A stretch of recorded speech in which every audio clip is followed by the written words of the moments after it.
Bonjour, bienvenue sur 8 Mont-Blanc. À la place de l'info, toute la semaine, nous parlons de l'industrie du cinéma dans notre région Rhône-Alpes. Bien sûr, c'est la caisse de résonance à cet événement qui intéresse la vie annécienne, ce festival international du film d'animation.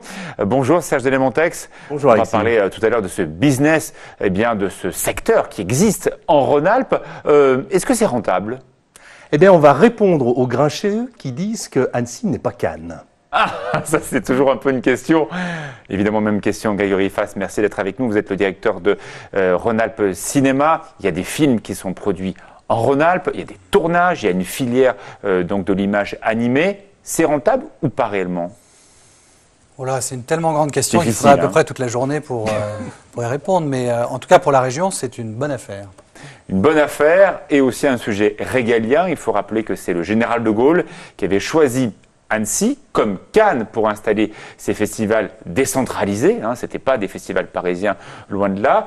Et il se susurre dans les alentours de la préfecture que même le président de la République, François Hollande, pourrait venir ce jeudi faire un petit tour au marché du film. On verra ça, c'est pas encore confirmé. C'est vrai que l'actualité des Yvelines en ce début de semaine et malheureusement ce double meurtre pourrait peut-être faire changer les choses. Mais en tout cas, voilà, c'est un sujet qui intéresse au plus haut sommet de l'État que ce festival international du film d'animation d'Annecy. 3 titres qui seront développés dans le journal tout à l'heure. Eh bien, tout d'abord, les arbres de la discorde. L'abattage d'arbres à Chambéry fait débat. On en parlera tout à l'heure dans le cadre du JT. Une nouvelle genèse pour la gériatrie. On va parler beaucoup dans les différentes éditions de TV8 Info, de la situation de différents sujets forts. Je pense notamment, à la redescente des services d'oncologie de Pracoutan, au sommet de Passy. Peut-être ils vont rejoindre au fur et à mesure l'hôpital de Sallanches et peut-être aussi l'hôpital du Châle. Donc il y a beaucoup de questions autour de ce sujet. On en parlera dans les 2 prochains JT, aujourd'hui et demain. Et 3e sujet, il s'agit de la réinsertion par l'animal. Insertion de qui ? Des détenus. Un reportage passionnant de Jean-Paul Crespi à ne pas manquer. Serge Delmontex, c'est vrai qu'on parle beaucoup de la filière animée d'Annecy. Il y a beaucoup d'entreprises qui travaillent pas que sur l'animation pour des films de création, également pour la publicité, également aussi pour de l'animation, pour des télétravails, pour des conventions. Ils existent ces emplois ? Ces emplois existent et effectivement, ce que je vous propose tout à l'heure, c'est que nous fassions un tout petit tour d'horizon des retombées réelles pour Annecy, mais pas que pour Annecy, pour toute la région, comme vous allez effectivement le dire également. Merci beaucoup Serge Delmontex. On vous retrouve dans quelques instants. Tout de suite, la place de l'info.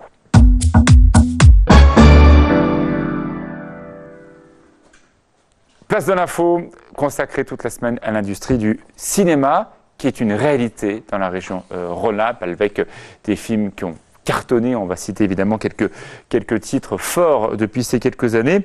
Alors, c'est la production de films, bien entendu, mais pas que. Tout d'abord, qui est derrière vous ?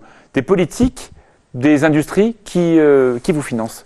C'est clairement le principal financeur, ceux qui ont initié cette politique, c'est la région Rhône-Alpes. Donc aujourd'hui, la région Auvergne-Rhône-Alpes, puisqu'on s'est agrandi depuis le début de l'année.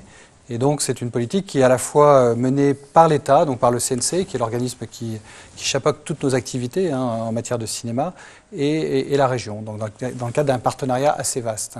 Alors, vous avez remarqué, quand vous allez au cinéma, vous allez voir des créations françaises, très souvent, il y a des noms de régions qui apparaissent au tout début du générique. Alors, qu'est-ce qu'il faut pour être certain d'avoir les sous de la région, et donc, en clair, d'avoir votre tampon, qu'il y ait une partie du tournage qui se fasse vraiment dans la région ?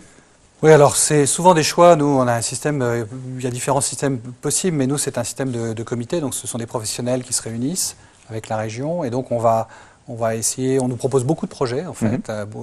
Évidemment, l'intérêt principal, en général, c'est que le film se tourne dans la région. Il y a un lien quand même assez fort avec le territoire. C'est-à-dire quoi ? La totalité, une partie ? C'est variable en fonction du projet. Vraiment, on essaie de s'adapter, d'être très pragmatique, en fait. C'est un peu la spécialité régionale, peut-être le pragmatisme. Et du coup, on s'adapte, mais comme vous avez je pense évidemment, en étant ici, en dehors des projets d'animation, à Belle et Sébastien, et les 2 Belle et Sébastien, voilà, c'était assez naturel que la région s'implique dans ces projets. Évidemment, et puis aussi des acteurs que l'on a vu tourner, des films tournés à Annecy, avec évidemment notre comédien annécien André Dussolier, et plein d'autres. Je sais que vous connaissez bien, que vous avez très souvent travaillé avec lui. On ne parle pas assez des auteurs. C'est vrai que le cinéma américain met beaucoup d'argent dans l'écriture. Est-ce que, il y a des fonds réservés à l'écriture des scénarios ? Oui, bien sûr. On a même ici, là, on présente cette année les lauréats d'un système qui s'appelle la Bourse des festivals, où on est impliqué avec le Festival d'Annecy, puisque le festival lui-même en animation accompagne beaucoup. En fait, on profite du fait qu'il y a un vivier d'auteurs, de créatifs extrêmement important à Annecy pour justement pour être en contact avec eux et les accompagner. Donc il y a beaucoup de projets qui naissent ici en fait. Un projet important qui a été présenté pendant la quinzaine des réalisateurs à Cannes, ou dont le scénario, on peut considérer qu'il est en partie fait à Annecy, c'est La vie de Courgette, même si une grande partie du film a été fait en Suisse. Voilà, donc c'est un véritable... ça va il va gagner ce film. Enfin, je suis en train de le pousser, mais quand on a le retour des professionnels de Cannes, on se dit qu'il se passe quelque chose. On va voir un extrait dans quelques instants, Grégory, mais quand même, c'est un véritable événement, ce film. Alors là, on parle d'un projet franco-suisse. Oui. Donc c'est pour ça qu'Annecy était particulièrement bien placé, puisque évidemment, la proximité de la frontière, c'est aussi un peu le renouveau. Il y a tout un renouveau du cinéma suisse, à la fois en cinéma live, comme on dit, mais en cinéma d'animation. Et donc, c'est un projet qui est né il y a très très longtemps, ici, et qui n'a cessé de grandir, en effet. Donc, il y a eu une forme de début d'apothéose peut-être à Cannes, mais je pense que il s'est passé quelque chose, on n'a parlé que de ça. Non, mais disons les choses clairement. Le plus grand moment probablement du film, c'est peut-être ce soir, c'est-à-dire la première projection à Annecy. On sait que c'est toujours assez extraordinaire, l'ambiance. Voilà, donc on attend beaucoup de ce soir. On regarde tout de suite, si vous ne connaissez pas ce film, vous allez vraiment l'entendre parler, Ma vie de Courgette. Bonjour madame. Les enfants, je vous présente votre nouveau camarade, Icare. Ah oui, pardon. Votre nouveau camarade, Courgette. Moi, je dirais plutôt patate vu sa tête. Simon, ça suffit. Du calme, les enfants. Bon, je vais vous laisser, hein. À tout à l'heure, monsieur Paul. À tout à l'heure. Va t'asseoir, mon grand. Alors, je reprends, hein. Donc, comme je vous disais, la vache est un ruminant, ce qui veut dire que... Ah, voilà, elle rumine. Donc, elle mange l'herbe une première fois, hein, mais sans la mâcher. Et donc, elle la fait remonter ensuite dans son estomac, et là, elle mastique tranquillement. Bon, les gens... Bienvenue en prison, la patate. Ouh, ça va brûler pour la patate. Hein. Sous les yeux des prédateurs à découvert dans les... Ma vie de Courgette qui est présentée donc ce mardi soir à Annecy. J'ai eu la chance de voir ce film. On était tous en larmes parce que c'est un film qui allie beaucoup de sentiments. L'histoire de ce jeune garçon qui a à peu près 9 ans, 9-10 ans et qui se retrouve placé en foyer. Il y a un vrai scénario, il y a une vraie animation. C'est une réussite totale. Oui, j'espère. En tout cas, c'est un film, on espère, grand public. Et vous avez vu cette technique très particulière qu'on appelle la stop motion, c'est de l'animation en volume. C'est des marionnettes qui sont animées image par image. Ça a demandé à peu près 1 an et demi à 2 ans de fabrication. Enfin, en tout, pratiquement 6 ans de production. Évidemment, il faut citer le réalisateur, donc, qui est bien sûr, suisse, qui est Claude Barras. Claude Barras, bien sûr. Qui a énormément de talent. Et Céline Sciamma qui sera aussi également qui est là, scénariste. complètement. Alors, c'est vrai, quand on parle d'animation, on l'a vu à Cannes l'an dernier avec la présentation de Vice-Versa, qui a été un énorme succès américain. On sait la sortie de Nemo aussi. Tous ces films-là n'ont pas du tout les mêmes budgets. Est-ce qu'on peut les comparer? C'est impossible. Ah non, c'est incomparable. Là, on est justement sur une économie... Alors, ça peut paraître pour le grand public important, 5 millions d'euros, mais c'est très petit par rapport à ce que je vous ai raconté, c'est-à-dire 5 à 6 années de production, avec beaucoup de monde. Alors, d'ailleurs, des techniciens qui viennent du monde entier pour pouvoir faire ce genre d'animation, qui est très particulière. L'animation se pratique à Annecy, mais ne soyons pas trop chauvins. Dans la région Rhône-Alpes-Auvergne, il y a aussi la Drôme, avec aussi un véritable pôle, Bourg-les-Valences, où on fait aussi de l'animation. Ils travaillent ensemble, d'ailleurs, très souvent, les différents studios. Que représente cette part d'animation dans l'offre globale de Rhône-Alpes Cinéma ? Écoutez, très régulièrement, on ne fabrique pas énormément encore de films d'animation. D'ailleurs, Annecy a été un peu le catalyseur qui a permis de relancer complètement l'animation, le dessin animé pour le cinéma en France. Donc on en fabrique il y en a eu 3 l'année dernière, donc vous voyez, c'est pas énorme. Donc Ma vie de Courgette en a fait partie. Nous, on en fait régulièrement 1 par an à peu près. Donc en effet, vous avez cité Valence, qui est très actif avec notamment le studio Félimage, Foliascope et d'autres. Timto aussi, qui est installé là-bas. Ici, vous avez un très beau studio qui est Caribara. Voilà, donc, on a parlé au JT la semaine dernière. Voilà, qui est vraiment une très belle entreprise aussi. Et évidemment, Ubisoft, qui est un des fleurons nationaux. Alors qui est plus dans le jeu vidéo, mais qui est sur des techniques qui sont assez proches. Et ce sont des techniques qui sont souvent employées. Les entreprises travaillent pour différents clients. Vous restez avec nous, Grégory. Tout de suite, on accueille Thierry Paul. Ça vous intéresse toujours de savoir le temps qu'il fait pour les sorties des cinémas le mercredi. On regarde toujours le temps qu'il fait. On aime le mauvais temps. Eh ben voilà, vous êtes servis. Vous inquiétez pas, il fait un temps épouvantable. Tout de suite, voici Thierry Paul juste après la pub.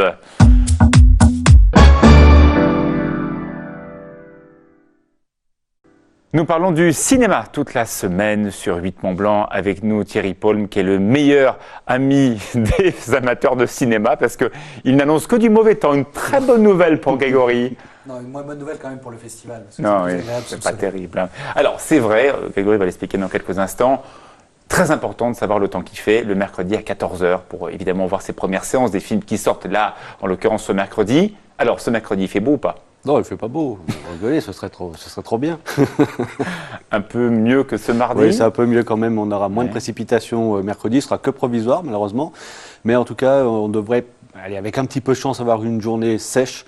Malheureusement, les nuages auront du mal à nous laisser tranquilles, mais on aura déjà peu de précipitations pour mercredi. D'accord. Ce jeudi et ce vendredi, ça repart? Ça repart, enfin surtout jeudi, puisqu'on attend le passage d'une perturbation très active jeudi. Il pourrait beaucoup pleuvoir jeudi après-midi et jeudi soir. Pourrait atteindre les 50 mm, 50 litres d'eau au mètre carré. Carrément.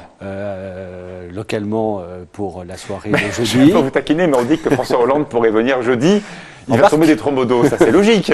C'est vous qui le dites. Je vous laisse, vous pensez ce que vous pensez. Donc vendredi, ça devrait s'arranger pour la fin de la semaine, avec des éclaircies qui devraient revenir. Mais on va toujours garder une certaine instabilité encore pendant quelques jours, au moins jusqu'à samedi, en fin de journée, avec peut-être quelques orages, quelques averses, c'est possible. Mais enfin, on aura déjà Vous m'avez quelques promis ce journées. week-end du beau temps. Alors, Ce ne sera pas mauvais, on ne peut pas dire que ce sera mauvais, ce ne sera pas mauvais ce week-end, mais on aura toujours cette petite instabilité l'après-midi qui pourrait donner quelques averses et quelques orages isolés en toute fin de journée. Alors, globalement, les journées devraient être assez agréables quand même. Grégory, pourquoi il est important de ne pas rater le lancement du film? C'est toujours le mercredi à 14h. Bon, il y a parfois quelques séances anticipées. On regarde bien sûr dans la grande couronne parisienne ce que font les films avec la séance de 11h. Mais pourquoi il est très important de savoir le temps qu'il fait pour ce mercredi 14h? Non, il n'y a pas que le temps, il ne faut pas exagérer. Ce qui se passe dans le cinéma, c'est qu'il y a, je pense que les spectateurs, ceux qui ont l'habitude d'aller au cinéma, le voient, c'est qu'il y a un renouvellement très très rapide des films, c'est-à-dire qu'on produit quand même beaucoup de films, on en diffuse beaucoup, il y a une concurrence forte, notamment du cinéma américain. Et donc, si on rate la sortie, si on rate la première semaine, et si on rate même les premières heures, souvent on est très vite déprogrammé. Donc c'est pour ça qu'on voit parfois des films passer un peu comme des comètes. C'est un peu ça le risque. Après, c'est un peu moins vrai pour les films d'animation, puisqu'on est surtout attentif à la séance du mercredi, on est surtout attentif aux séances du week-end. Du week-end, donc Voilà. là il y a un peu moins C'est d'aléas. pas exactement les mêmes publics, et donc l'important pour un film d'animation, c'est surtout de tenir dans la durée, et évidemment d'arriver à rejoindre aussi tout le monde enseignant, les scolaires, etc., pour que le film soit vraiment porté dans la longueur. Merci beaucoup à tous les deux. On va regarder un extrait de la place du village qui va être présenté donc sur 8 Mont Blanc à Vertemec. C'est juste après. Serge Delmontex nous rejoint. Pour tous ceux qui nous regardent depuis le bout de la France. Mais c'est bien connu, Vertemec, ça. Oui, bien sûr, mais les gens viennent pour faire quoi ici en général? Et s'il y a des vacanciers qui passent? Oui, il y a des vacanciers qui passent. Il y a aussi beaucoup de ceux qui ont de la famille, qui reviennent pendant les vacances. Voilà. À 2 pas de Novalaise, mais à 2 pas du lac d'Aiguebelette. Et oui, à 2 pas du lac d'Aiguebelette. Voilà, pour ceux qui aiment la...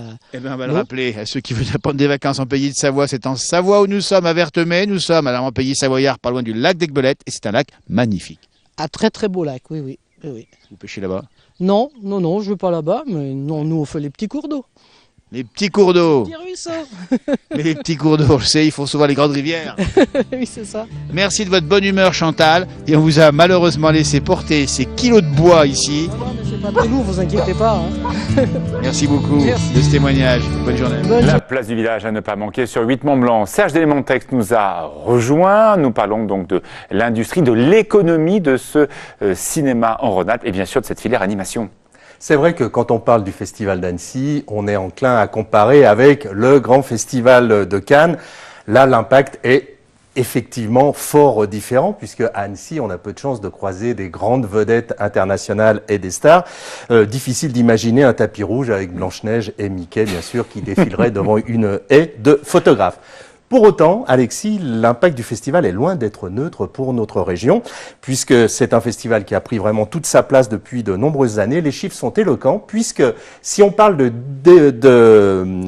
d'excédents financiers, donc ce qu'il reste une fois que le festival a passé à l'issue des 6 jours, eh ben, l'excédent est de près de 6 millions d'euros sur les 6 jours sur le bassin annécien. En 2010, il n'était 4,3 milliards d'euros, millions d'euros, pardon, ce qui veut dire plus 40% en 5 ans, donc une forte augmentation. C'est un festival important. Juste pour qu'on comprenne, la moitié des recettes proviennent en fait des dépenses réalisées par les visiteurs en hébergement et dans les commerces locaux. Donc ça, c'est un impact vraiment direct pour l'économie annécienne. Et puis le reste, c'est bien sûr tout ce qui est l'activité de Citia, des accréditations, les locations de stands, vente d'espaces publicitaires, partenariats financés.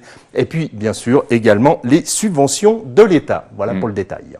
Alors, on prend aussi un élément tout simple. Qu'est-ce qui va rester? On l'a dit tout à l'heure. Il y a quelques années, Annecy avait encore des grandes fêtes de Canal+, qui ont quand même subsisté à Cannes jusqu'à l'an dernier. On l'a su, Vincent Bolloré a dit stop. Il y a eu très peu de fêtes donc organisées à Canal en dehors de celles de la promotion des films. Finalement, Cannes a vécu ce que Annecy a vécu il y a quelques années, Grégory Fass. Oui, enfin moi j'ai pas du tout cette vision ni de Cannes ni d'Annecy. Pour moi, ce sont des marchés professionnels avant tout. Oui, parce que vous êtes un professionnel, voilà, mais c'est aussi ce que le public revoit aussi, ces banderoles, ces temps, ces festivités. Mais c'est peut-être l'occasion justement aujourd'hui de dire, je veux pas casser le mythe, ni dans un cas ni dans l'autre, mais ce qui nous importe nous, c'est surtout qu'il y ait des professionnels du monde entier qui soient là, et c'est le cas de ces 2 grands festivals. Parce qu'on parle d'Annecy, c'est quand même le 2e plus grand festival français, je pense, sur le cinéma. Et maintenant, on a Clermont aussi, le festival de Clermont sur le court-métrage, qui est un grand festival international qui vient de rejoindre finalement la région. Donc qu'il soit moins starlet, moins people, c'est pas grave. Ah non, mais pour nous, pas du tout, c'est clair. Je pense que c'est important évidemment pour les retombées, probablement, et les retombées médiatiques. Mais pour nous, professionnels, ce qui compte, c'est évidemment que tout le monde soit là et qu'on ait un moment dans l'année où convergent tous les professionnels du monde entier, notamment européens pour nous. C'est ce qui vous intéresse, Serge, évidemment. Bien sûr, ce qui nous intéresse, c'est les retombées à long terme. Et là, c'est en termes d'image, c'est énorme parce que l'animation, c'est la grande chance d'Annecy. L'animation, c'est une image qui est très positive. C'est synonyme de nouvelles technologies, de jeunesse. C'est tout à fait positif, sympathique, et c'est en phase avec nos lacs et montagnes. Donc, on peut vraiment capitaliser là-dessus. D'ailleurs, quand on regarde l'histoire du festival, on ne s'y trompe pas, puisque d'abord Zagreb, puis Cannes ont essayé de récupérer ce festival. D'ailleurs, on peut remercier, je pense, nos élus et les dirigeants de l'époque qui se sont vraiment battus pour que le festival reste à Annecy. Puis je voudrais quand même dire un mot, bien sûr, des retombées encore à plus long terme. Ce sont les entreprises qui s'établissent à Annecy dans le sillage du festival. Le déclencheur très fort, ça a été en fait l'installation des Gobelins à Annecy, cette grande prestigieuse école parisienne d'animation. Donc dans la foulée, il y a des entreprises qui ont choisi de s'établir ici. Ils ont suivi les jeunes créateurs, la plus prestigieuse étant, vous en avez parlé, Ubisoft, qui est bien sûr le créateur de jeux vidéo, qui est installé à Métécy et avec rien moins que 150 collaborateurs. Et puis, je voudrais dire un mot des papeteries. Les papeteries, c'est le site de Crangevrier qui est devenu le lieu fédérateur pour les industries créatives du jeu vidéo, de l'animation, de la vidéo, du multimédia et de toute la filière de l'image numérique, avec en son sein une résidence qui s'appelle Les Pixels, qui est mise à disposition des stagiaires, apprentis et salariés avec des loyers modérés et une extrême souplesse de location. Donc à la question, est-ce qu'on y gagne à avoir ce festival? Définitivement oui, le festival d'animation est une grande chance pour l'économie d'Annecy et de toute la région. Merci beaucoup Serge. Grégory Fass. Je voudrais ajouter un mot sur l'emploi, c'est-à-dire qu'en ce moment, c'est un secteur, sur ce qu'on appelle nous l'animation 2D, 3D notamment, qui recrute énormément. C'est-à-dire que là, à Annecy, il y a à peu près 1000 jeunes, et moins jeunes d'ailleurs probablement, qui sont sur des sites de recrutement, qui passent des auditions, c'est-à-dire que jusqu'à vendredi, tout est organisé pour que les entreprises puissent recruter, entreprises du monde entier, pas seulement les françaises ou celles de la région. Mais rien que dans la région, on a un besoin à peu près de 500 à 1000 personnes en ce moment, de jeunes, qui ont besoin d'être à la fois formés et qui peuvent trouver un emploi dans nos secteurs. Derrière tout cela, bien sûr, c'est la notion de la décentralisation de la culture et du secteur audiovisuel qui est évidemment en grande majorité à l'intérieur du périphérique parisien. On a appris, là, il y a quelques jours, que le cours Florent allait ouvrir une antenne à Annecy. Votre réaction, c'est aussi les métiers. Comme vous l'avez dit, c'est beaucoup par les écoles que justement on arrive à provoquer ces mouvements-là, parce que tant que vous n'avez pas d'ancrage avec des jeunes notamment qui viennent se former sur place, c'est un peu difficile de fixer l'emploi notamment. Et donc je pense que la stratégie d'implanter des écoles est excellente, surtout des écoles prestigieuses évidemment. Et effectivement avec derrière vos actionnaires, une grande banque qu'on peut citer qui est la Caisse d'épargne Rhône-Alpes, qui fait partie donc de votre actionnariat, qui a bien évolué mais qui est toujours là. Et qui est très attaché à la partie Alpes de son nom. D'ailleurs. Merci beaucoup à vous deux. Tout de suite, on retrouve Thierry Paul pour la météo et le journal qui est préparé ce soir par Pauline Courceau.